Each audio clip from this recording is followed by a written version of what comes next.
বৃহস্পতিবার মুক্তি পেয়েছে বরবাদ সিনেমার টিজার। তুফানের পর আবারও অ্যাকশনধর্মী ছবিতে গ্যাংস্টার চরিত্রে দেখা যাবে শাকিব খানকে।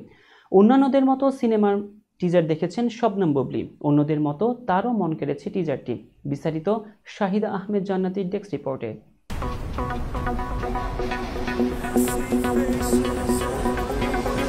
বাংলাদেশি চলচ্চিত্রের অন্যতম মেগাস্টার সাকিব খান তার নতুন সিনেমা বরবাদের টিজার প্রকাশ করেছেন গত বৃহস্পতিবার ২৭ ফেব্রুয়ারি। টিজারটি দর্শকদের মধ্যে ব্যাপক আলোড়ন সৃষ্টি করেছে। মোট ২ মিনিটের এই ঝলকে সাকিব খানকে দেখা গেছে এক ভিন্ন রূপে, যে চরিত্রে তার প্রেমিকার জন্য সবকিছু বরবাদ করতে দ্বিধা করেন না।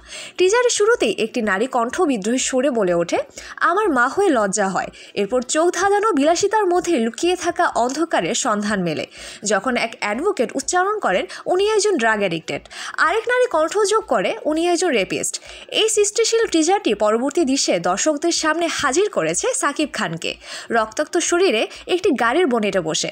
তার আঙ্গুলের ইশারায় কাউকে চুপ থাকতে বলার পর এক ঝাঁক কণ্ঠে তার উচ্চারণ সাইলেন্স।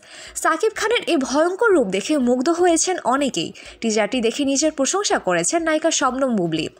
তিনি বলেন, সাকিব খান শুধু বাংলাদেশে নয়, বাংলা ভাষাভাষী অঞ্চলের সবচেয়ে বড় মেগাস্টার। তার বরবাদ সিনেমার টিজার অসাধারণ এবং সাকিব খানের উপস্থাপন একদম দুর্দান্ত।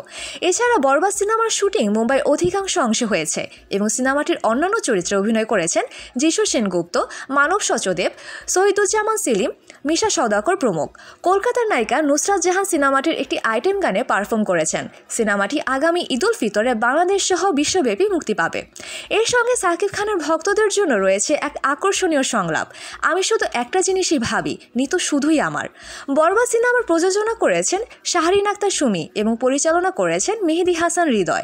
এখন পর্যন্ত ১ মিনিট ৪৪ সেকেন্ডের এই টিজার দর্শকদের মধ্যে ব্যাপক আগ্রহ সৃষ্টি করেছে, যা সাকিব খানের নতুন অ্যাকশনধর্মী রূপ এবং সিনেমাটির উত্তেজনাপূর্ণ গল্পের প্রতি আগ্রহ আরও বাড়িয়েছে।